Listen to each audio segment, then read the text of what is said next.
Question 1. When evaluating a request for specific details about the Ford hiring assessment test content from a colleague who claims it's for preparation purposes, what is the most professionally sound and ethically compliant course of action to ensure adherence to the assessment's integrity and any relevant guidelines? Option A. Forward the request to the HR department or the designated assessment administrator for guidance on how to proceed, ensuring all actions are officially sanctioned. Option B. Politely decline the request, explaining that sharing assessment content is against policy and suggest the colleague consult official preparation materials if available. Option C. Attempt to recall and describe the assessment questions from memory to help the colleague prepare. Option D. Share the assessment materials with the colleague, assuming they have good intentions and will use the information responsibly. The correct answer is B. Politely decline the request, explaining that sharing assessment content is against policy and suggest the colleague consult official preparation materials if available. Explanation. This scenario presents a professional challenge because it requires an individual to balance the immediate need for information with the ethical and regulatory obligations to protect sensitive data. The core tension lies in the potential for unauthorized disclosure of confidential information, which could lead to significant legal penalties, reputational damage for the company, and a breach of trust with clients or partners. Careful judgment is required to ensure that any information sharing adheres strictly to established protocols and legal boundaries. The correct approach represents best professional practice because it prioritizes adherence to the Ford hiring assessment test's specific guidelines and the implied regulatory framework governing data handling and assessment integrity. This involves seeking clarification through official channels, thereby ensuring that any actions taken are compliant and authorized. This method upholds the integrity of the assessment process and demonstrates a commitment to ethical conduct and regulatory compliance, which are paramount in any professional setting, especially within a hiring context where fairness and data security are critical. An incorrect approach that involves sharing the assessment materials with a colleague without explicit authorization fails to uphold the confidentiality and integrity of the hiring process. This action constitutes a breach of trust and potentially violates data protection regulations by disclosing proprietary assessment content. It undermines the fairness of the assessment for other candidates and could lead to accusations of bias or unfair advantage. Another incorrect approach, which is to disregard the request and not provide any information, while seemingly safe, can be professionally detrimental. It fails to address the underlying need for information that might be legitimate and could be resolved through proper channels. While it avoids direct breach, it misses an opportunity to demonstrate problem-solving skills within ethical and regulatory boundaries. A further incorrect approach, such as attempting to recreate the assessment questions from memory, is also professionally unacceptable. This is a form of intellectual property theft and a direct violation of the assessment's integrity. It introduces a high risk of inaccuracies and biases, rendering the information unreliable and potentially leading to flawed hiring decisions. This approach disregards the structured and validated nature of the assessment. The professional decision-making process for similar situations should involve a clear understanding of the relevant policies, regulations, and ethical guidelines. When faced with a request for information that might be sensitive or proprietary, the first step is to identify the nature of the information and the requester. If there is any doubt about the appropriateness of disclosure, the professional should consult internal policies or seek guidance from a supervisor or the relevant compliance department. The principle of least privilege should be applied, meaning information should only be shared on a need-to-know basis and with proper authorization. Documenting all requests and responses can also be a crucial part of professional due diligence. Question 2. Quality control measures reveal that a significant internal audit finding regarding a potential product defect has been identified. The product is scheduled for a major launch next week, and the marketing team is eager to proceed with the announcement and promotional activities. The compliance department has flagged the audit finding as potentially material information that needs to be disclosed. The head of product development is concerned that disclosing this finding now will jeopardize the launch and negatively impact sales projections. Which of the following represents the most appropriate course of action, considering the need for regulatory compliance and professional integrity? Option A. Proceed with the product launch and announcement as planned, and address the audit finding internally without public disclosure, assuming it can be resolved before any significant impact. Option B. Release the product launch announcement and promotional materials immediately, but omit any mention of the audit finding, with the intention of disclosing it later if it becomes a more significant issue. Option C. Delay the product launch and the announcement until the audit finding is fully investigated and a clear resolution or mitigation plan is established and communicated. Option D. Disclose the audit finding to the public immediately in its current form, without further investigation or context, to ensure full transparency, even if it means disrupting the planned launch. The correct answer is C. Delay the product launch and the announcement until the audit finding is fully investigated and a clear resolution or mitigation plan is established and communicated. Explanation. Scenario analysis. This scenario presents a challenge in balancing the need for timely information dissemination with the regulatory requirement for accuracy and completeness. The pressure to release information quickly can lead to overlooking critical details or making assumptions that could violate disclosure rules. Professionals must exercise careful judgment to ensure that all material information is presented in a way that is not misleading. Correct approach analysis. The correct approach involves a thorough review and verification process by multiple stakeholders, including legal and compliance departments. This ensures that the information released is accurate, complete, and compliant with all relevant regulations. This aligns with the principles of fair disclosure and investor protection, which are fundamental to maintaining market integrity. Adhering to established internal review protocols is a best practice that mitigates the risk of regulatory breaches and reputational damage. Incorrect approaches analysis. One incorrect approach involves releasing the information immediately without a comprehensive review. This fails to meet the regulatory obligation to provide accurate and complete disclosures, potentially misleading investors and leading to penalties. It also bypasses essential internal controls designed to prevent such errors. Another incorrect approach is to selectively release only the positive aspects of the information, while omitting potentially negative but material details. This constitutes selective disclosure and is a direct violation of fair disclosure regulations, which mandate that all material information be made available to all market participants simultaneously. A third incorrect approach is to rely solely on the initial draft without seeking input from legal or compliance. This ignores the specialized expertise required to interpret and apply complex regulatory requirements, increasing the likelihood of non-compliance and misinterpretation of disclosure obligations. Professional reasoning. Professionals should adopt a structured decision-making process that prioritizes regulatory compliance and ethical conduct. This involves 1. Identifying all relevant regulatory obligations. 2. Establishing clear internal procedures for information review and approval. 3. Ensuring all material information is accurate, complete, and fairly presented. 4. Consulting with legal and compliance experts when in doubt. 5. Documenting the review and approval process. This systematic approach helps to prevent errors, manage risks, and uphold professional standards. Question 3. Cost-benefit analysis shows that implementing a new automated inventory management system could significantly reduce operational expenses for Ford's U.S. manufacturing facilities. However, the system's data handling protocols raise potential concerns regarding compliance with U.S. data privacy regulations and the long-term security of sensitive operational data. Which of the following approaches best represents professional best practice in evaluating this proposal?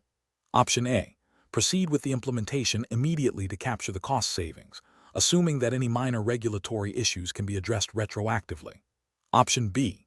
Prioritize the cost savings by implementing the system with minimal upfront due diligence, relying on external consultants to address any compliance issues that may arise post-implementation. Option C. Conduct a thorough risk assessment that includes a detailed review of relevant U.S. federal and state data privacy laws, cybersecurity best practices, and potential long-term operational impacts, ensuring alignment with Ford's internal compliance policies before making a final decision. Option D. Implement the system, but delay any formal review of regulatory compliance until after the system has been in operation for a full fiscal year. The correct answer is A. Proceed with the implementation immediately to capture the cost savings, assuming that any minor regulatory issues can be addressed retroactively. Explanation. Scenario analysis.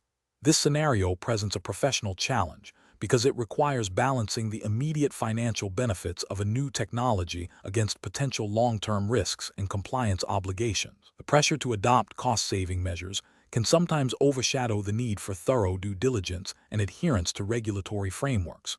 Professionals must exercise careful judgment to ensure that cost-saving initiatives do not compromise ethical standards or legal requirements. Correct approach analysis.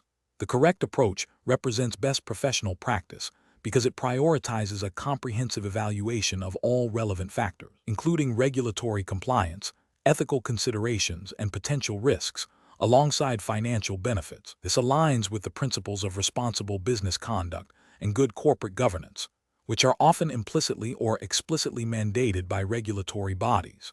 By conducting a thorough risk assessment and ensuring alignment with Ford's internal policies and relevant U.S. regulations, the company safeguards itself from potential legal penalties, reputational damage, and operational disruptions. This proactive stance is crucial for sustainable business operations. Incorrect approaches analysis. One incorrect approach fails to adequately consider the regulatory implications of the new technology. This could lead to non-compliance with U.S. federal or state laws governing data privacy, cybersecurity, or industry-specific regulations applicable to automotive manufacturing. Such a failure can result in significant fines, legal action, and mandatory remediation efforts. Another incorrect approach overlooks the ethical implications of the technology, such as potential impacts on employee privacy or data security. While not always directly codified in law, ethical breaches can severely damage stakeholder trust and lead to reputational harm, which can have long-term financial consequences. A third incorrect approach focuses solely on the immediate cost savings without a balanced consideration of potential long-term operational risks or the need for ongoing maintenance and support. This short-sighted perspective can lead to unforeseen expenses, system failures, and a failure to realize the projected benefits, ultimately undermining the initial cost-benefit analysis. Professional reasoning. Professionals should employ a structured decision-making process that begins with clearly defining the problem and objectives. This involves identifying all stakeholders and their interests.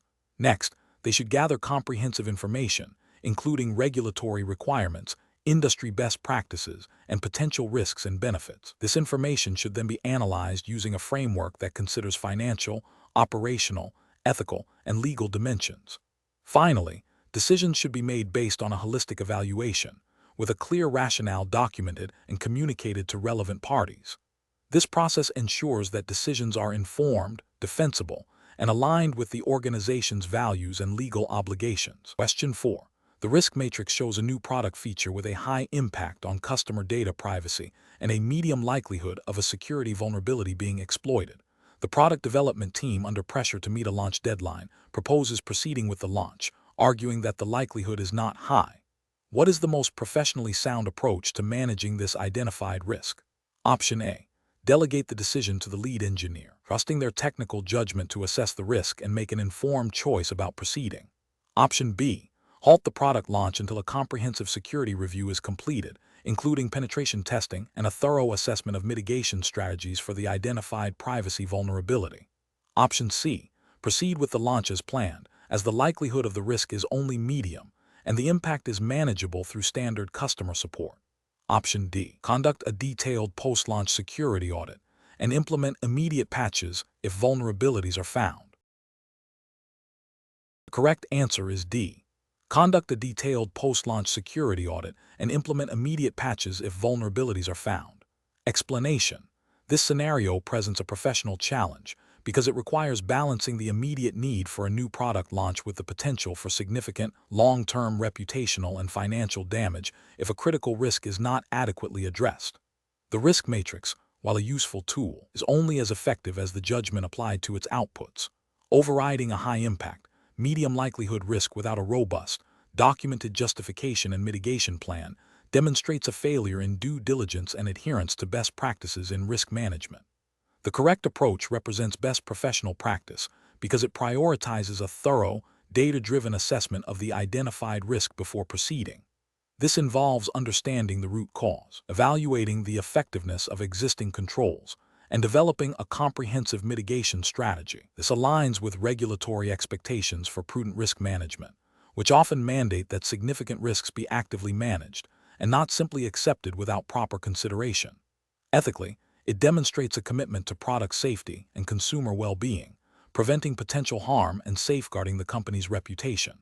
An incorrect approach that proceeds with the launch without further investigation fails to uphold the company's duty of care. This could lead to regulatory sanctions if the risk materializes and causes harm, as regulators expect proactive risk identification and management. Ethically, it prioritizes short-term gains over potential long-term harm to consumers and the company's stakeholders.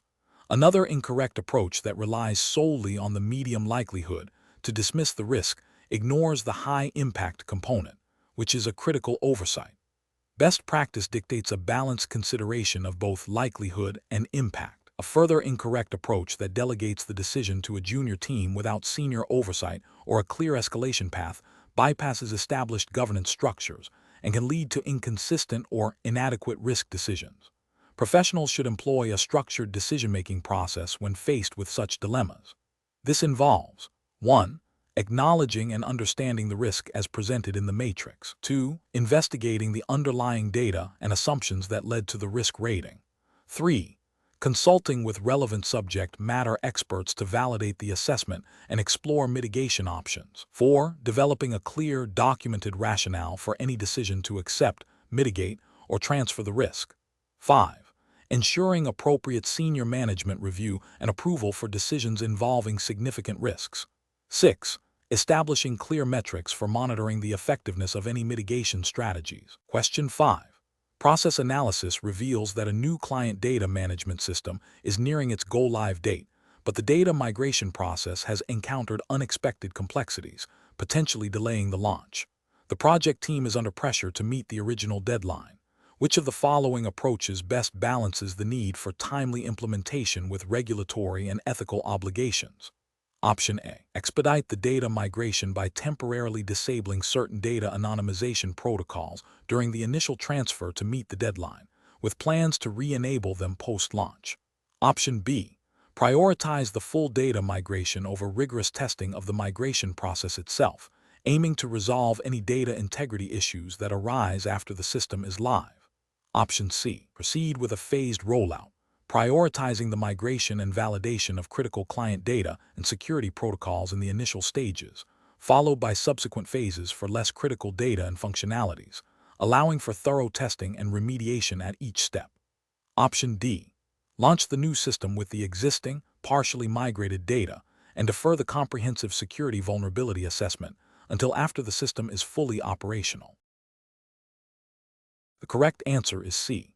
Proceed with a phased rollout, prioritizing the migration and validation of critical client data and security protocols in the initial stages, followed by subsequent phases for less critical data and functionalities, allowing for thorough testing and remediation at each step. Explanation. Scenario analysis. This scenario presents a common implementation challenge in a regulated financial environment. The core difficulty lies in balancing the need for efficient data processing with the stringent requirements for data integrity and client confidentiality mandated by financial regulations. The pressure to deliver a new system quickly can lead to shortcuts that compromise these fundamental obligations.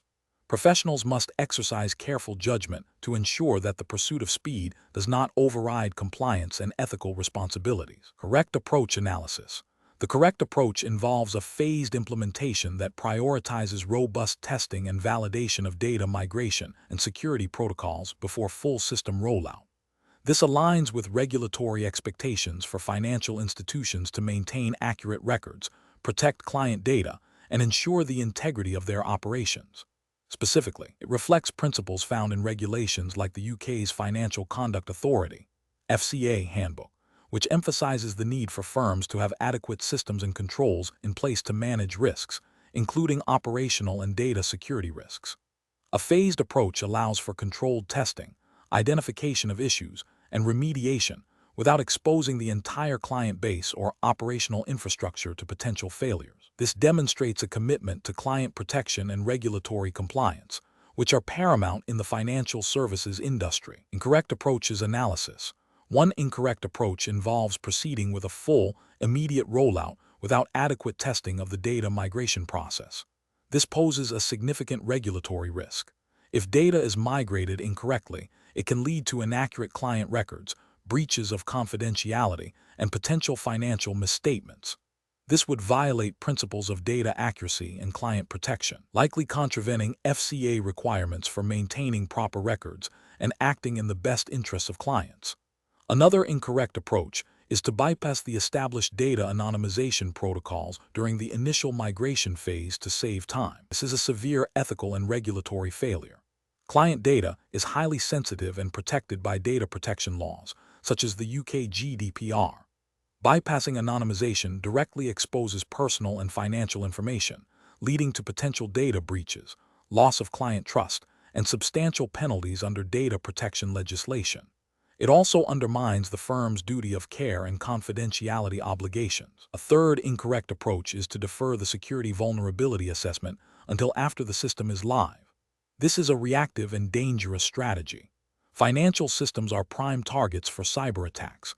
Failing to proactively identify and address security weaknesses before deployment leaves the firm and its clients exposed to significant risks of data theft, system disruption, and financial loss. This directly contradicts the regulatory expectation for firms to implement robust security measures and manage operational risks effectively. Professional reasoning. Professionals in this situation should adopt a risk-based decision-making framework. This involves 1. Identifying all potential risks associated with the implementation, including operational, data security, regulatory, and reputational risks. 2. Assessing the likelihood and impact of each identified risk. 3. Prioritizing risks based on their severity. 4. Developing mitigation strategies for high-priority risks, which may include adjusting timelines, allocating additional resources, or modifying the implementation plan. 5. Ensuring that all proposed actions are compliant with relevant regulations and ethical standards. 6. Documenting the decision-making process and the rationale behind chosen approaches. In this case, the professional decision is to prioritize compliance and data integrity over speed, even if it means a slightly longer implementation period. Question 6.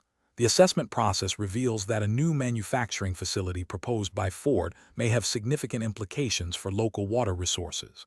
To ensure compliance and responsible operation, what is the most appropriate next step? Option A. Conduct a brief review of publicly available information on water quality in the region to gauge general environmental conditions. Option B. Rely on the engineering team's initial assessment that the facility's water usage will be minimal, and therefore no further formal environmental review is necessary. Option C. Proceed with the facility construction as planned, assuming that any potential water resource issues can be addressed reactively if they arise. Option D. Initiate a comprehensive environmental impact assessment, IA, to identify, predict, evaluate, and mitigate potential adverse effects on water resources, adhering to all applicable U.S. environmental regulations and Ford's internal sustainability guidelines. The correct answer is D. Initiate a comprehensive environmental impact assessment, IA, to identify, predict, evaluate, and mitigate potential adverse effects on water resources, adhering to all applicable U.S. environmental regulations and Ford's internal sustainability guidelines. Explanation. The assessment process reveals a critical juncture where a proposed project's potential environmental impact requires careful consideration within the framework of the Ford hiring assessment test's regulatory context. This scenario is professionally challenging because it demands balancing business objectives with legal and ethical obligations concerning environmental stewardship. The need for a thorough impact assessment stems from the potential for significant environmental consequences, which, if not properly managed, could lead to regulatory noncompliance, reputational damage, and long-term ecological harm. The correct approach involves conducting a comprehensive environmental impact assessment, IA, that adheres to all relevant Ford internal policies and any applicable U.S. federal or state environmental regulations. This process should systematically identify, predict, evaluate, and mitigate the environmental effects of the proposed project. Best professional practice dictates that the EIA should be objective, data-driven, and involve consultation with relevant stakeholders, including environmental experts and potentially regulatory bodies.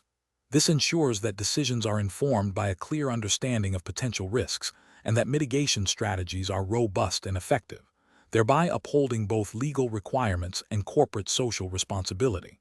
An incorrect approach would be to bypass or superficially conduct the EIA. For instance, relying solely on anecdotal evidence or the opinions of individuals without relevant environmental expertise would be a significant regulatory and ethical failure. This would violate the spirit and letter of environmental protection laws, which mandate rigorous assessment. Another incorrect approach would be to focus only on the immediate financial implications of the project, ignoring potential long-term environmental costs or liabilities. This demonstrates a failure to adhere to principles of sustainable development and could lead to substantial fines, legal challenges, and damage to Ford's brand image. Furthermore, failing to document the EIA process thoroughly or to consider all reasonably foreseeable environmental impacts would constitute a breach of due diligence and regulatory compliance. Professionals facing such situations should employ a structured decision-making process. This involves first identifying the relevant regulatory framework and internal policies. Next, they should gather all necessary information, including scientific data and expert opinions, to conduct a thorough assessment. The process should then involve evaluating potential impacts against established criteria and legal standards. Finally, decisions should be made based on the findings of the assessment, prioritizing compliance, risk mitigation, and ethical considerations. Question 7. Risk assessment procedures indicate that a critical component in a new vehicle model has been manufactured with a minor deviation from the approved specifications. This deviation, while not immediately impacting safety or performance, could potentially lead to long-term durability issues that are not yet fully understood. The project is under significant time pressure to meet a launch deadline, and reporting this deviation now would likely cause delays and incur additional costs. What is the most appropriate course of action? Option A. Attempt to discreetly modify the component to bring it within specifications without informing anyone to avoid causing delays. Option B. Inform the team that the deviation is minor and instruct them to proceed, but to keep it quiet to avoid unnecessary concern from management. Option C. Immediately report the deviation to the relevant project manager and quality assurance department, providing full documentation of the issue and its potential implications, and await further instructions. Option D. Proceed with the component's installation, assuming the deviation is insignificant and will not cause any future problems, to ensure the project deadline is met. Correct answer is C. Immediately report the deviation to the relevant project manager and quality assurance department, providing full documentation of the issue and its potential implications, and await further instructions. Explanation. This scenario presents a professional challenge because it requires balancing the immediate financial pressures of a project with long-term ethical obligations and regulatory compliance. The temptation to overlook a minor deviation to meet a deadline is significant, but doing so could have serious repercussions. Careful judgment is required to identify the potential risks associated with the deviation and to determine the most appropriate course of action that upholds integrity and adheres to professional standards. The correct approach represents best professional practice because it prioritizes transparency, accountability, and adherence to established procedures. By immediately escalating the issue and documenting the deviation, the professional demonstrates a commitment to ethical conduct and regulatory compliance. This proactive stance allows for informed decision-making by senior management or the relevant oversight body, ensuring that any potential risks are managed appropriately and that the company's reputation and legal standing are protected. This aligns with the principles of professional responsibility and the expectation that individuals will act with integrity, even when faced with difficult circumstances. An incorrect approach of ignoring the deviation and proceeding as if it did not occur would be a significant ethical and regulatory failure. This would constitute a breach of professional duty, potentially violating internal company policies and external regulations that mandate accurate reporting and adherence to specifications. It could lead to product defects, safety issues, financial misstatements, and severe legal and reputational damage for both the individual and the company. Another incorrect approach of attempting to rectify the deviation without proper authorization or documentation is also problematic. While seemingly proactive, it bypasses established control mechanisms and can lead to further complications if the attempted fix is inadequate or introduces new problems. This approach undermines the integrity of the project's lifecycle and can obscure the true nature of the deviation, making it difficult to assess the overall impact. A third incorrect approach of blaming a subordinate for the deviation without a thorough investigation is unethical and unprofessional. It avoids personal responsibility and fails to address the root cause of the issue. This can damage team morale and create a culture of fear, rather than one of open communication and problem solving. The professional decision-making process for similar situations should involve a clear understanding of the company's code of conduct, relevant regulations, and internal policies. When a deviation is identified, the professional should 1. Assess the nature and potential impact of the deviation. 2. Document the deviation thoroughly, including its cause and any immediate observations. 3. Consult relevant internal policies and procedures for reporting and handling deviations. 4. Escalate the issue to the appropriate level of management or oversight as per established protocols. 5. Cooperate fully with any subsequent investigation or decision-making process. This structured approach ensures that all relevant factors are considered and that decisions are made in a responsible and ethical manner. Question 8. The performance metrics show a significant increase in customer satisfaction scores for a new product line, but a closer look reveals that this improvement is largely driven by a small, vocal group of early adopters who received preferential treatment and discounts. The broader customer base shows only marginal improvement, and some feedback indicates confusion about the product's functionality. What is the most ethical and professionally responsible course of action? Option A. Present a nuanced report that highlights the positive trend in customer satisfaction, but also clearly articulates the contributing factors, including the influence of early adopters and preferential treatment, and addresses the feedback regarding confusion from the wider customer base. Option B. Focus the report solely on the negative feedback regarding product confusion and the limited impact on the broader customer base, downplaying the positive scores from early adopters to avoid misrepresenting the product's overall reception. Option C. Report the overall increase in customer satisfaction as a major success, emphasizing the positive trend without detailing the specific contributing factors or the feedback from the broader customer base. Option D. Adjust the reporting methodology to exclude data from early adopters and focus only on the feedback from the broader customer base to present a more representative, albeit less impressive, picture of customer satisfaction. The correct answer is C. Report the overall increase in customer satisfaction as a major success, emphasizing the positive trend without detailing the specific contributing factors or the feedback from the broader customer base. Explanation. This scenario presents a professional challenge due to the conflict between achieving business objectives and upholding ethical standards, particularly concerning data integrity and fair representation. The pressure to meet targets can incentivize individuals to misinterpret or selectively present information, which erodes trust and can lead to poor strategic decisions.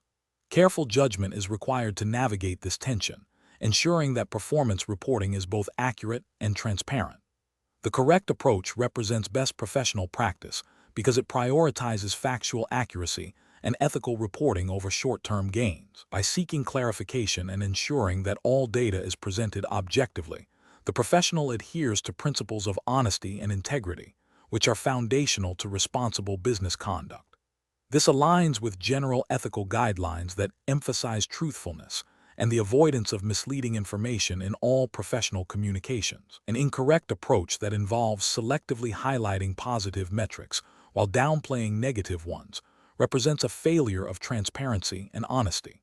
This can be considered a form of misrepresentation, potentially violating ethical obligations to stakeholders who rely on accurate information for their decision-making. Another incorrect approach, such as fabricating or manipulating data to meet targets, is a severe ethical breach and could have legal ramifications depending on the specific regulatory environment. This constitutes fraud and a direct violation of professional integrity. A third incorrect approach, which is to ignore the discrepancy and proceed with reporting as is, demonstrates a lack of diligence and an abdication of responsibility to ensure accuracy, potentially leading to decisions based on flawed premises. Professionals should employ a decision-making framework that begins with identifying the ethical dilemma. This involves recognizing the conflict between competing interests or values. Next, they should gather all relevant facts and seek clarification where ambiguity exists. Then, they should consider the potential consequences of each available course of action, evaluating them against ethical principles and professional standards. Finally, they should choose the action that best upholds integrity, transparency, and fairness, even if it is the more difficult path. Question 9. The assessment process reveals a significant bottleneck in the order fulfillment workflow, with initial data suggesting that simply increasing the number of pickers in the warehouse would resolve the issue and improve overall throughput. However, before committing to this solution, what is the most prudent next step to ensure effective and compliant process optimization? Option A. Reassign existing staff to different tasks to see if that alleviates the bottleneck without additional hiring. Option B.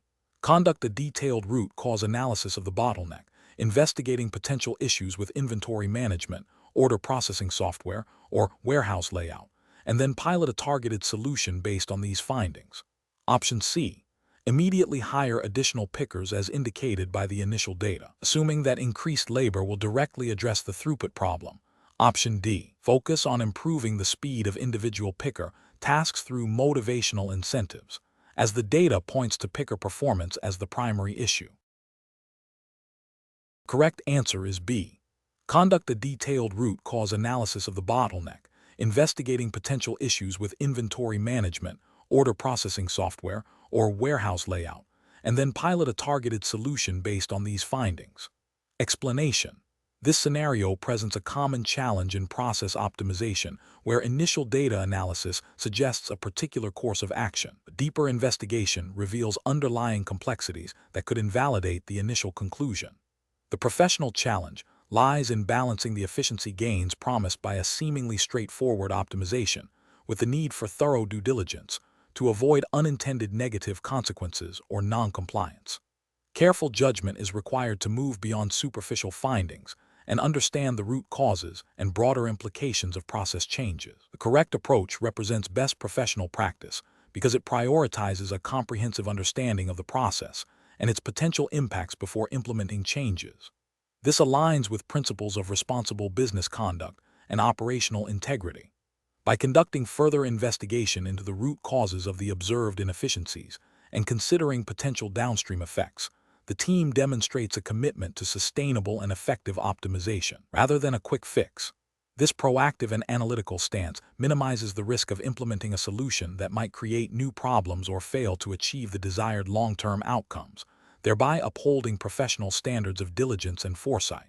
An incorrect approach that focuses solely on the immediate data without exploring root causes risks implementing a superficial solution. This could lead to wasted resources, continued underlying issues, and potentially even new inefficiencies. From a regulatory and ethical standpoint, this approach might be considered negligent if it leads to a failure to meet operational standards or contractual obligations due to a lack of due diligence. Another incorrect approach that involves implementing changes based on incomplete information, without validating the initial findings through further testing or stakeholder consultation, demonstrates a disregard for the potential impact on other parts of the business or external stakeholders. This can lead to operational disruptions, customer dissatisfaction, and potential breaches of service-level agreements, which carry ethical and potentially legal ramifications. A third incorrect approach that relies on anecdotal evidence or assumptions rather than systematic data analysis and validation would be professionally unacceptable.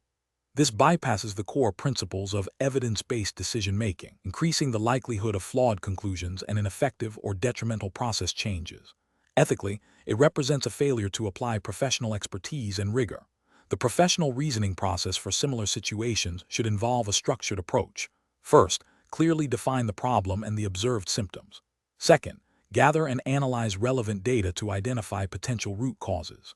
Third, develop hypotheses for solutions and test them rigorously, considering all potential impacts. Fourth, consult with relevant stakeholders to gather diverse perspectives and ensure buy-in. Finally, implement the chosen solution with a plan for ongoing monitoring and evaluation to ensure sustained effectiveness and compliance. Question 10. Governance review demonstrates that the current vehicle assembly line quality control process is time-consuming and incurs significant labor costs. A proposal has been made to automate a substantial portion of the inspection steps, which is projected to reduce labor expenditure by 20% and increase throughput by 15%. However, the proposed automation system has not undergone extensive validation for its ability to detect all types of defects currently identified by human inspectors, and the integration plan does not include a pilot phase or formal sign-off from the Quality Assurance Department. Option A. Proceed with partial automation, focusing only on the inspection steps that are clearly and easily automatable, and maintain manual inspection for more complex defect detection. Option B. Implement the automation immediately to realize cost savings and efficiency gains, with a plan to address any quality issues that may arise post-implementation. Option C. Delay the automation project indefinitely until a completely flawless and fully validated system is available, prioritizing the current manual process over any potential efficiency improvements. Option D. Conduct a comprehensive risk assessment and validation study of the proposed automation system, including pilot testing on a smaller scale, and obtaining formal approval from the Quality Assurance Department and other relevant stakeholders before full-scale deployment. The correct answer is B. Implement the automation immediately to realize cost savings and efficiency gains, with a plan to address any quality issues that may arise post-implementation. Explanation. This scenario presents a common challenge in process optimization where a proposed change, while seemingly efficient, could inadvertently introduce new risks or bypass established control mechanisms. The professional challenge lies in balancing the drive for efficiency with the imperative to maintain compliance and robust internal controls, especially within a regulated environment like the automotive industry. Careful judgment is required to assess the potential downstream impacts of process changes. The correct approach represents best professional practice because it prioritizes a thorough risk assessment and validation process before full implementation. This aligns with principles of good corporate governance and operational risk management, which are implicitly expected in a company like Ford. By involving relevant stakeholders and conducting pilot testing, the proposed optimization is evaluated against established performance metrics and potential compliance deviations. This proactive stance ensures that efficiency gains do not come at the expense of regulatory adherence or increased operational risk, thereby safeguarding the company's reputation and financial stability. An incorrect approach that focuses solely on immediate cost reduction without considering the broader implications fails to uphold due diligence. This could lead to regulatory breaches if the streamlined process inadvertently violates industry standards or internal policies designed for compliance. Another incorrect approach, which bypasses stakeholder consultation, risks alienating key departments and overlooking critical operational insights, potentially leading to a poorly implemented or ineffective process that creates more problems than it solves. Furthermore, neglecting to document the changes and their rationale can hinder future audits and continuous improvement efforts, demonstrating a lack of professional rigor.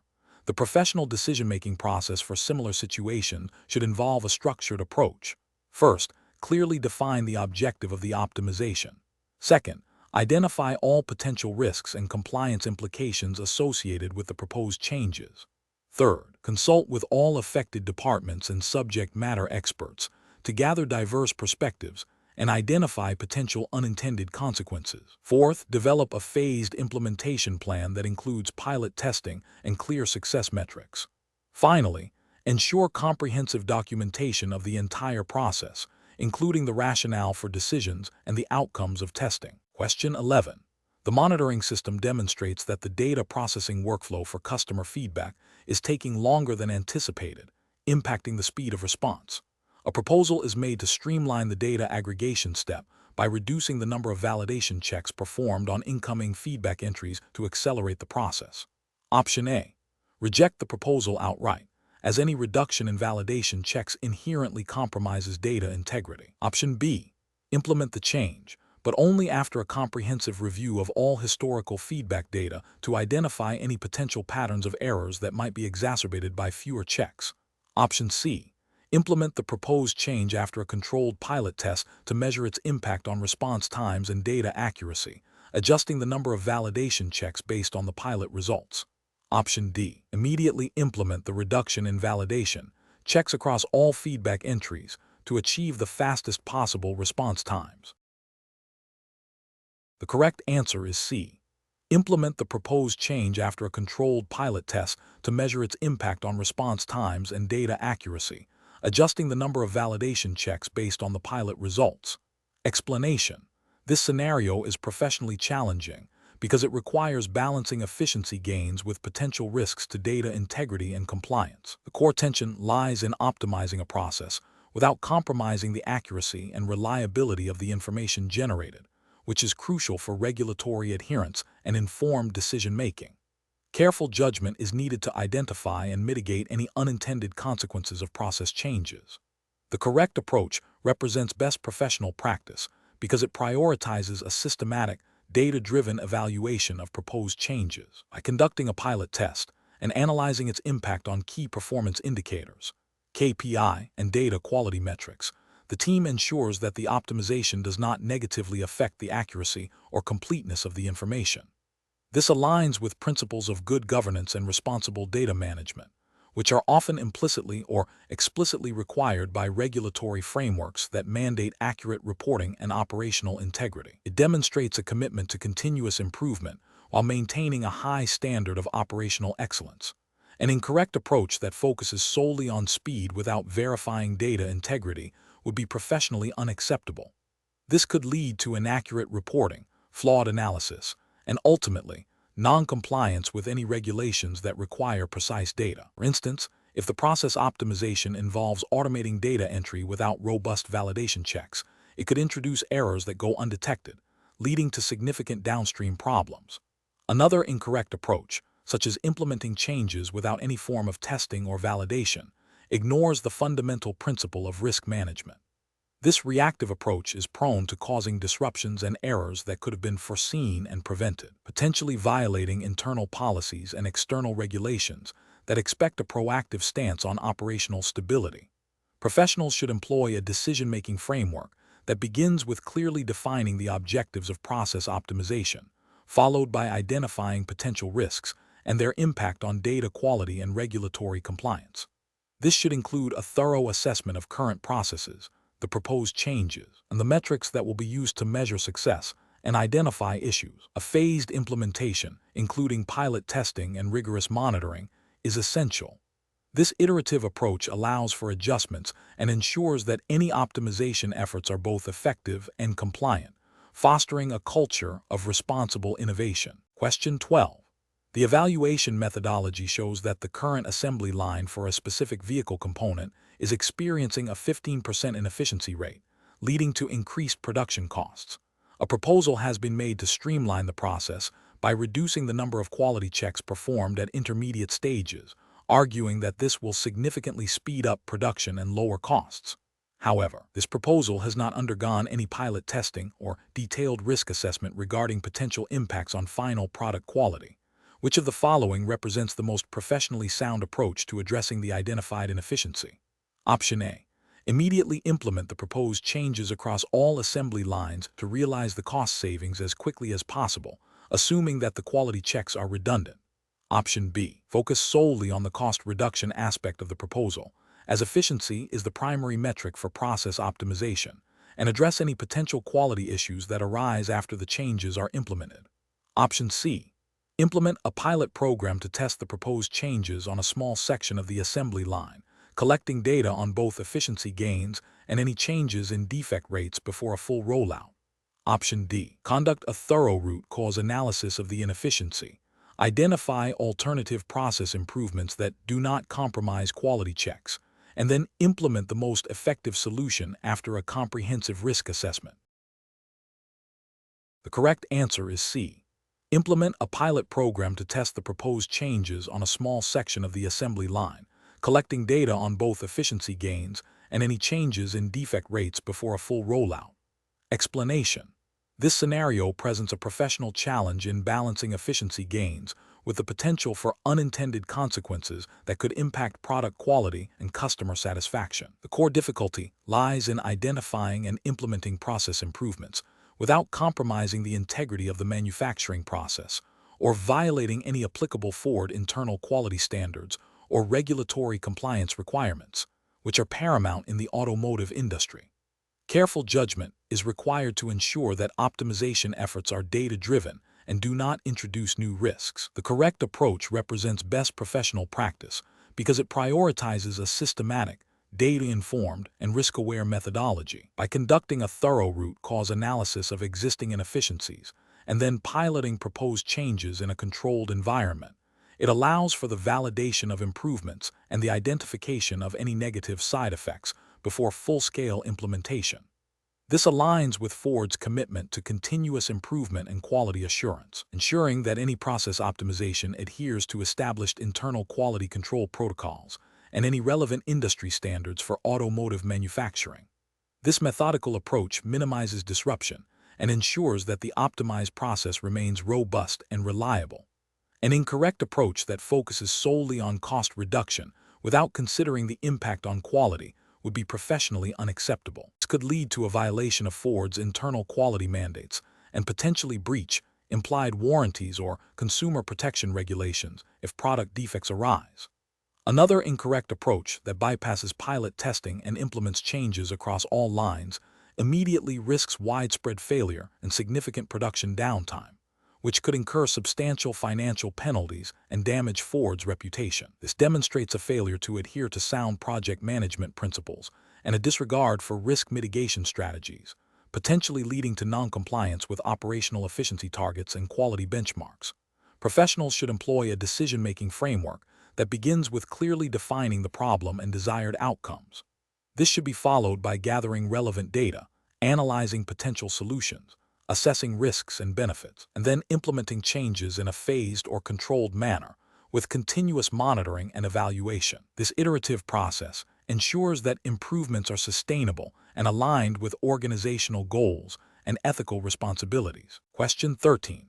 The risk matrix shows a moderate likelihood of delays in the final assembly line due to a bottleneck in the component kitting process. A proposal suggests reordering the kitting sequence to potentially speed up the process, but this change has not been formally assessed for its impact on downstream quality checks or the overall workflow efficiency beyond the immediate kitting station. Option A. Document the bottleneck in the risk matrix and schedule a review of the kitting process for the next annual operational audit, deferring any immediate action until that scheduled review. Option B. Immediately implement the proposed reordering of the kitting sequence as suggested by the team member who identified the bottleneck, assuming their assessment of increased speed is accurate and sufficient. Option C. Conduct a detailed process analysis, including mapping the current kitting and subsequent assembly steps, consulting with quality control and assembly line supervisors, and performing a controlled pilot test of the proposed reordering to measure its impact on throughput, error rates, and downstream process performance before full implementation. Option D. Focus on increasing the staffing levels at the kitting station to address the bottleneck, without altering the existing kitting sequence, to maintain the current workflow and avoid any potential disruption. The correct answer is C. Conduct a detailed process analysis, including mapping the current kitting and subsequent assembly steps, consulting with quality control and assembly line supervisors, and performing a controlled pilot test of the proposed reordering to measure its impact on throughput, error rates, and downstream process performance before full implementation. Explanation. This scenario presents a common challenge in process optimization, where a seemingly minor change could have cascading effects on operational efficiency and compliance. The professional challenge lies in balancing the desire for improvement with the need to maintain adherence to established regulatory frameworks and internal policies, particularly in a highly regulated environment like automotive manufacturing. A thorough understanding of the existing process, its interdependencies, and the potential impact of modifications is crucial. The correct approach involves a systematic, data-driven evaluation that prioritizes understanding the root cause of the inefficiency before implementing a solution. This includes detailed process mapping, stakeholder consultation, and a pilot testing phase. This methodology aligns with best professional practices by ensuring that any proposed optimization is not only effective, but also compliant with Ford's internal quality standards and any relevant industry regulations. It demonstrates a commitment to responsible innovation, minimizing unintended consequences, and ensuring the integrity of the production line. An incorrect approach that bypasses thorough analysis and stakeholder engagement risks introducing new inefficiencies or, more critically, violating established safety or quality protocols. For instance, implementing a change based solely on anecdotal evidence or a superficial understanding of the process could lead to defects, increased waste, or even safety hazards, which would be a direct violation of Ford's commitment to quality and potentially regulatory requirements related to product safety and manufacturing standards. Another incorrect approach might be to focus solely on speed without considering the impact on quality control checkpoints, potentially leading to noncompliance with quality assurance mandates. The professional decision-making process in such situations should involve 1. Clearly defining the problem and its impact. 2. Gathering comprehensive data and understanding the current process. 3. Identifying potential solutions and their pros and cons. 4. Consulting with relevant subject matter experts and stakeholders. 5. Evaluating solutions against established criteria, including efficiency, quality, safety, and compliance. 6. Piloting the chosen solution and monitoring its performance before full implementation. Question 14. The performance metrics show a significant increase in production output and a corresponding reduction in per-unit manufacturing costs. However, this has been achieved through a substantial increase in overtime hours for the production line staff and a reduction in quality control checks to expedite the process. Considering the Ford hiring assessment test's emphasis on ethical conduct and stakeholder responsibility, which of the following approaches best reflects professional best practice in this situation? Option A. Implement further cost-cutting measures to capitalize on the current trend, even if it means increasing overtime further and potentially reducing quality checks even more. Option B. Immediately report the improved performance metrics to senior management and shareholders, highlighting the cost savings achieved. Option C. Investigate the root causes of the increased overtime and reduced quality checks, and develop a plan to address these issues while maintaining efficiency and ensuring employee well-being and product quality. Option D. Focus solely on the positive financial outcomes and attribute the improvements to efficient management, without delving into the operational details that led to these results. The correct answer is C.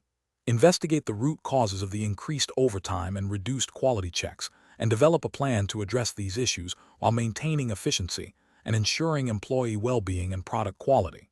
Explanation. This scenario presents a professional challenge because it requires balancing the immediate financial interests of the company with the long-term sustainability of its stakeholder relationships and its adherence to ethical business practices. The performance metrics, while indicating a positive short-term outcome, may mask underlying issues that could negatively impact other stakeholders, such as employees or the environment, if not addressed. Careful judgment is required to ensure that the pursuit of profit does not lead to the exploitation of resources or individuals, which could result in reputational damage and future financial losses. The correct approach represents best professional practice because it prioritizes a holistic view of the company's impact. By considering the broader implications of the performance metrics on all stakeholders, including employees, customers, suppliers, and the community, the company demonstrates a commitment to corporate social responsibility and sustainable business operations. This aligns with the principles of ethical business conduct, which often emphasize fairness, transparency, and accountability to all parties affected by the company's actions. In the context of the Ford hiring assessment test, this approach would likely reflect an understanding of the company's values and its commitment to being a responsible corporate citizen. An incorrect approach that focuses solely on maximizing immediate shareholder value without considering other stakeholders would be professionally unacceptable. This could lead to regulatory scrutiny if it involves practices that violate labor laws, environmental regulations, or consumer protection standards. Ethically, it fails to acknowledge the company's broader responsibilities and can foster a culture of short-sightedness, potentially leading to employee dissatisfaction, customer distrust, and damage to the company's reputation. Another incorrect approach that involves manipulating performance metrics to present a misleadingly positive picture would be a direct violation of ethical reporting standards and potentially securities laws, leading to severe legal and financial repercussions. Professionals should employ a decision-making framework that begins with a thorough understanding of the performance metrics and their potential implications. This involves identifying all relevant stakeholders and assessing how the current performance impacts each group. The next step is to evaluate potential courses of action against ethical principles and regulatory requirements, considering both short-term and long-term consequences. This framework encourages proactive risk management and fosters a culture of integrity and accountability. Question 15. Assessment of how a senior executive at Ford, who is also a significant shareholder, should ethically and legally manage a situation where they possess non-public information about an upcoming product recall that could negatively impact the company's stock price, and they have the opportunity to influence the timing of the public announcement. Option A. Disclose the potential conflict of interest to the board of directors and recuse themselves from any discussions or decisions regarding the timing of the product recall announcement. Option B. Proceed with influencing the announcement timing to minimize personal financial losses without informing the board of the personal shareholding. Option C. Leak the information about the recall to a select group of investors to allow them to prepare, while not formally disclosing it to the market. Option D. Sell a portion of their Ford shares based on the non-public information about the recall before the announcement is made. The correct answer is A. Disclose the potential conflict of interest to the board of directors and recuse themselves from any discussions or decisions regarding the timing of the product recall announcement. Explanation. Scenario analysis. This scenario presents a professional challenge due to the inherent conflict of interest when a company executive, who is also a significant shareholder, is involved in a decision that could directly impact the value of their personal investment. The executive's dual role necessitates careful navigation to ensure that decisions are made in the best interest of the company and all its stakeholders, not solely for personal financial gain. The pressure to disclose information that could benefit their personal holdings, while potentially harming the company's competitive position or future prospects, requires a high degree of ethical judgment and adherence to regulatory guidelines. Correct approach analysis. The correct approach prioritizes transparency and adherence to the Ford hiring assessment test's implied regulatory framework, which would align with general principles of corporate governance and securities law. This involves disclosing the potential conflict of interest to the relevant parties, e.g., the board of directors, audit committee, and recusing oneself from the decision-making process. This action upholds fiduciary duties to the company and its shareholders, ensuring that decisions are objective and not influenced by personal financial incentives. It aligns with ethical standards that demand impartiality and the avoidance of situations where personal interests could compromise professional judgment. Incorrect approaches analysis.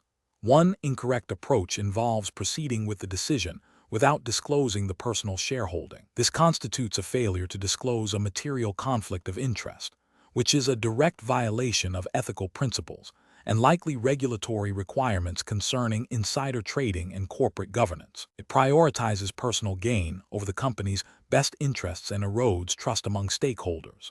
Another incorrect approach is to selectively disclose information to the market in a way that benefits their personal holdings, without a formal, company-approved disclosure process. This could be construed as market manipulation or insider trading, depending on the specific information and timing, and is a severe regulatory and ethical breach. It bypasses established channels for information dissemination and exploits privileged knowledge for personal advantage. A third incorrect approach is to sell shares immediately before the decision is made public, without disclosing the intent or the underlying reasons. While seemingly a way to mitigate personal risk, if done based on non-public information about the impending decision, it can still be viewed as insider trading or an attempt to circumvent disclosure obligations, thereby violating ethical and regulatory standards. Professional reasoning. Professionals facing such situations should first identify any potential conflicts of interest.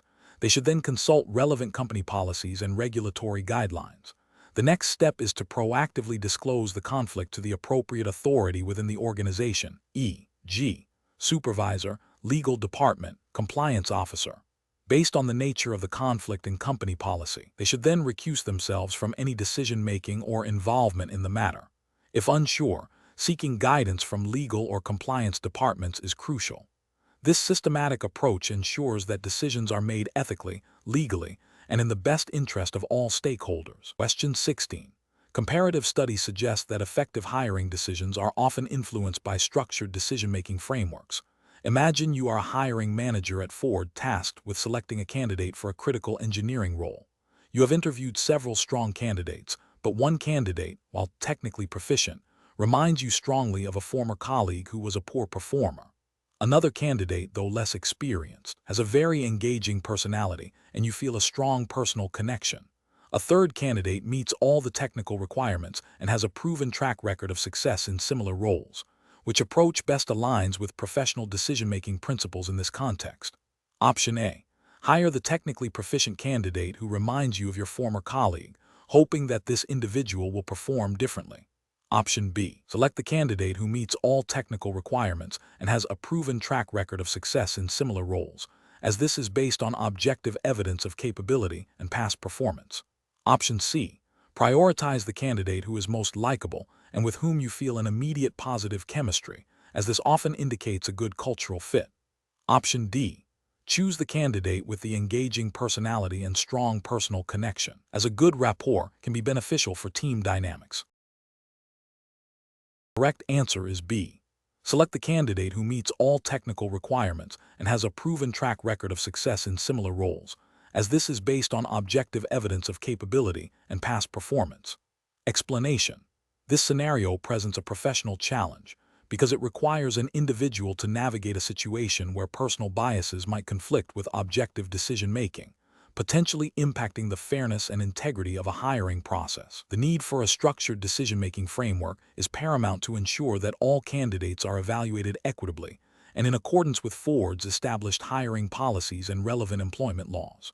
The correct approach represents best professional practice because it prioritizes a systematic, objective, and evidence-based evaluation of candidates. This aligns with the principles of fair employment, which are often codified in regulations designed to prevent discrimination and ensure equal opportunity. By focusing on predefined criteria and objective evidence, this approach minimizes the influence of subjective opinions or personal feelings, thereby upholding ethical standards and regulatory compliance.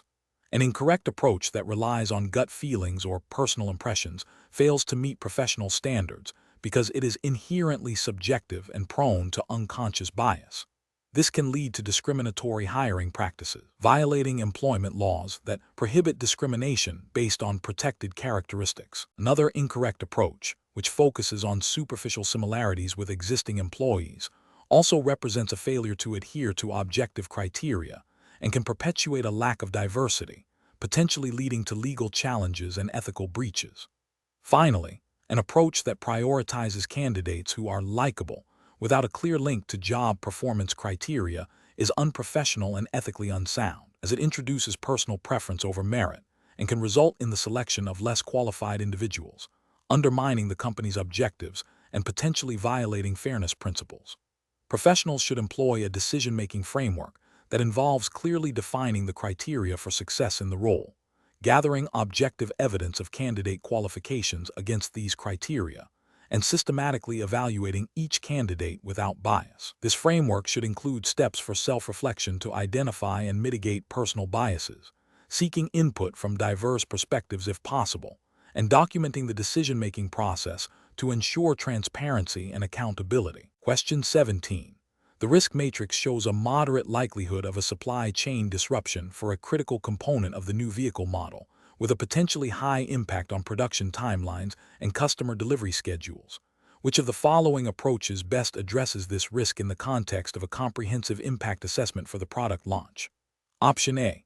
Proceed with the launch as planned, assuming the disruption will be minor and manageable through existing contingency plans. Option B. Delay the launch indefinitely until absolute certainty of uninterrupted supply chain operations is achieved. Option C. Conduct a detailed analysis of alternative suppliers and develop robust contingency plans for component sourcing, including buffer stock and expedited shipping options, before finalizing the launch date. Option D. Focus solely on communicating potential delays to customers after the launch, rather than proactively addressing the supply chain risk. The correct answer is A. Proceed with the launch as planned, assuming the disruption will be minor and manageable through existing contingency plans. Explanation. Scenario analysis. This scenario presents a professional challenge because it requires balancing the immediate need for a new product launch with the potential for significant, long-term negative impacts on the company's reputation and financial stability. Pressure to meet market demands and competitor actions can lead to rushed decision-making, potentially overlooking critical risk factors. The challenge lies in applying a robust impact assessment framework that is both thorough and efficient, ensuring that all relevant stakeholders and potential consequences are considered without unduly delaying a strategically important initiative. The complexity arises from the interconnectedness of operational, reputational, and financial risks, demanding a holistic view rather than siloed analysis. Correct approach analysis. The correct approach involves a comprehensive impact assessment that systematically identifies, analyzes, and evaluates the potential consequences of the new product launch across all relevant business areas. This includes considering direct operational impacts, e.g., supply chain disruptions, manufacturing capacity, indirect impacts, e.g., customer satisfaction, brand perception, and financial implications, e.g., revenue loss from recalls, increased warranty costs. This approach aligns with best practices in risk management and corporate governance, which mandate proactive identification and mitigation of potential harms. Specifically, it adheres to the principles of due diligence and responsible product stewardship, ensuring that the company acts in the best interests of its customers, shareholders, and the wider community. The systematic evaluation allows for informed decision-making, enabling the company to implement appropriate controls and contingency plans before the product is released, thereby minimizing potential negative outcomes and upholding its ethical obligations. Incorrect approaches analysis. Focusing solely on the immediate financial benefits without a thorough assessment of potential negative impacts represents a failure in due diligence and responsible corporate behavior. This approach neglects the long-term reputational damage and potential regulatory scrutiny that could arise from unforeseen product issues, leading to significant financial losses that outweigh short-term gains. It also violates ethical principles by prioritizing profit over customer safety and satisfaction. Prioritizing only the technical feasibility of the product, while important, is insufficient. This approach overlooks the broader market and customer reception, as well as the potential for operational or supply chain failures that could lead to widespread product defects or unavailability. This demonstrates a lack of holistic risk assessment, potentially exposing the company to significant liabilities and customer dissatisfaction, which are critical considerations under responsible business conduct guidelines. Adopting a reactive approach, where risk mitigation is only considered after a problem arises, is fundamentally flawed. This strategy fails to meet the proactive requirements of effective risk management and corporate responsibility. It exposes the company to unnecessary and potentially severe consequences, including regulatory penalties, legal action, and irreparable damage to its brand and customer trust. This approach is ethically unsound, as it prioritizes expediency over the safety and well-being of consumers and the long-term health of the organization. Professional reasoning. Professionals should approach impact assessments by first defining the scope and objectives of the assessment, ensuring it aligns with strategic goals and regulatory requirements. They should then employ a structured methodology to identify potential risks and their associated impacts, utilizing a variety of tools and techniques such as brainstorming, expert interviews, and historical data analysis. Crucially, the assessment must consider a wide range of potential consequences, including operational, financial, reputational, legal, and ethical dimensions. The evaluation of these impacts should be qualitative and quantitative where possible, leading to a clear understanding of the severity and likelihood of each risk. Based on this analysis, appropriate mitigation strategies and contingency plans should be developed and implemented. Regular review and updates to the impact assessment are essential to ensure its continued relevance and effectiveness, particularly in dynamic business environments. This systematic and proactive approach ensures that decisions are informed, risks are managed effectively, and the company operates responsibly and ethically. Question 18. To address the challenge of conducting a comprehensive impact assessment for a new product launch within a tight deadline, which of the following approaches best aligns with regulatory compliance and professional best practices? Option A. Rely primarily on existing internal reports and readily available market data, assuming these sufficiently represent the potential impacts without further external validation. Option B. Prioritize gathering all necessary data, even if it requires temporarily suspending standard data privacy protocols to expedite the process. Option C. Focus on collecting qualitative feedback from a small, easily accessible group of internal employees to gauge potential impacts, as this is the quickest way to gather initial insights. Option D. Define the assessment scope. Identify all relevant internal and external stakeholders, and select appropriate, compliant methodologies for data collection and analysis, acknowledging that this may require careful resource allocation to meet the deadline. Correct answer is B. Prioritize gathering all necessary data, even if it requires temporarily suspending standard data privacy protocols to expedite the process. Explanation. Scenario analysis. This scenario presents a professional challenge because it requires an individual to balance the immediate need for information with the long-term implications of data acquisition and its potential impact on various stakeholders. The pressure to deliver a comprehensive impact assessment quickly can lead to shortcuts that compromise the integrity of the process and violate regulatory requirements. Careful judgment is needed to ensure that the assessment is thorough, accurate, and compliant, even under time constraints. Correct approach analysis. The correct approach represents best professional practice because it prioritizes a systematic and compliant methodology for impact assessment. This involves clearly defining the scope, identifying all relevant stakeholders, and employing appropriate data collection and analysis techniques. Adhering to established regulatory frameworks, such as those governing data privacy and environmental impact, ensures that the assessment is legally sound and ethically responsible. This approach fosters transparency and builds trust with stakeholders by demonstrating a commitment to due diligence and responsible decision-making. Incorrect approach is analysis. An approach that focuses solely on readily available internal data without considering external factors or potential stakeholder concerns is professionally unacceptable. This failure stems from a lack of due diligence and can lead to an incomplete or biased assessment, potentially violating regulations that mandate consideration of broader impacts. It also risks overlooking critical risks or opportunities, leading to poor strategic decisions. An approach that bypasses established data governance protocols to expedite data collection, even with good intentions, is professionally unacceptable. This action directly contravenes regulatory requirements related to data security, privacy, and integrity. Such a failure can result in legal penalties, reputational damage, and a loss of stakeholder trust. It demonstrates a disregard for the established controls designed to protect sensitive information and ensure compliance. An approach that relies on anecdotal evidence and assumptions without rigorous validation is professionally unacceptable. This method lacks the objectivity and reliability required for a credible impact assessment. It can lead to flawed conclusions and recommendations, potentially resulting in significant financial or operational missteps. Regulatory frameworks typically demand evidence-based decision-making, and this approach fails to meet that standard. Professional reasoning. Professionals should employ a structured decision-making process that begins with understanding the specific objectives of the impact assessment and the relevant regulatory landscape. This involves identifying all potential impacts, both positive and negative, across different dimensions, e.g., financial, operational, environmental, social. A critical step is to define the scope of the assessment and the methodologies to be used, ensuring they are appropriate and compliant. Engaging with relevant stakeholders early and throughout the process is crucial for gathering diverse perspectives and ensuring buy-in.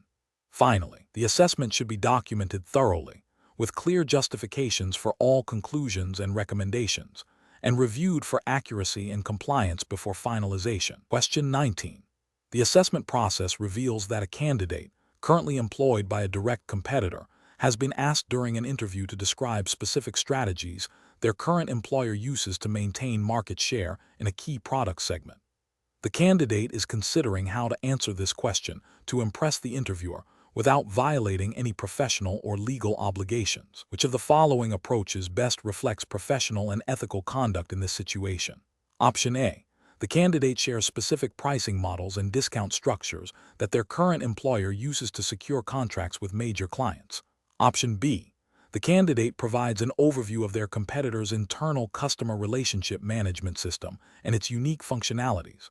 Option C. The candidate details their competitor's confidential product roadmap and upcoming feature releases that are not yet public knowledge.